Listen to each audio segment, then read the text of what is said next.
यह भारत की परंपरा है। कांग्रेस ने बांटने की राजनीति हमेशा की है। पहले देश को बांटा, इसके बाद क्षेत्र और भाषा के आधार पर देश को बांटने का कुत्सित प्रयास किया।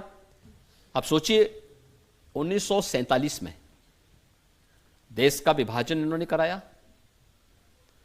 उस समय बाबा साहब अंबेडकर रहे हो या बहुत सारे ऐसे महापुरुष थे जिन्होंने कहा कि भी देखो देश का बंटवारा नहीं होना चाहिए और करना है तो पॉपुलेशन ही बदल दो जी। वह जिसकी भारत में आस्था नहीं, वो भारत में क्यों रहेगा? वो जाए ना, रास्ता वहां का, नापे वहां का, जहां उनको जाना है। क्यों भारत में बोझ बनोगे? क्षेत्रफल ज्यादा दिया गया, आबादी कम गई। ज्यादा क्षेत्रफल मिलने और भारत की बहुत अच्छी उपजाऊ भूमि वहां जाने के बावजूद आज पाकिस्तान के अंदर क्या स्थिति है? और मैं यही बोलना चाहूंगा, जो पाकिस्तान का राग अलापते हैं वे जाए ना उस कंगाल के पास, वे भी उस भीख मांगने में शामिल हो जाएं। देखो, एक तरफ भारत है, 80 करोड़ लोगों को प्रधानमंत्री मोदी जी के नेतृत्व में फ्री में राशन की सुविधा का लाभ दे रहा है, और दूसरी तरफ 23 से 24 करोड़ का पाकिस्तान भिखमंगों की तरह दुनिया के अंदर कटोरा लेके घूम रहा है, कोई भीख भी नहीं दे रहा है।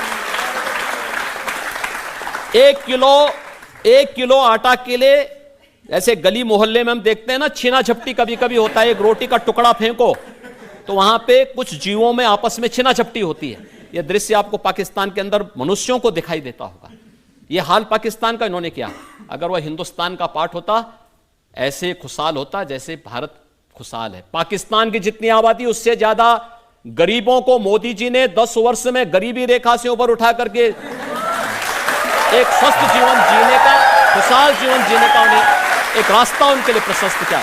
शर्म आनी चाहिए इन लोगों को जो पाकिस्तान की वकालत कर रहे हैं। लेकिन पाकिस्तान के जो फॉर्मर मिनिस्टर फवाद चौधरी, उन्होंने कहा राहुल ऑन फायर, राहुल को वोट देना चाहिए। तो राहुल गांधी की तो पैरवी वहीं से होगी, हिंदुस्तान से थोड़े कोई करने वाला है। राहुल गांधी से उम्मीद क्या करते हैं?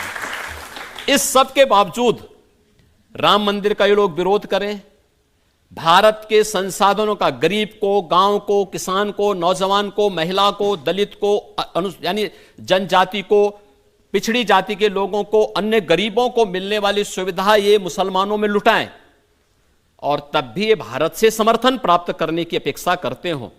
फयाज चौधरी जैसे लोग ही इनको समर्थन करेंगे। कोई सभ्य सोसाइटी भारत की और भारत का कोई राष्ट्रभक्त इनको समर्थन नहीं कर सकता है। मणिशंकर अय्यर, उन्होंने कहा कि पाकिस्तान की इज्जत करो क्योंकि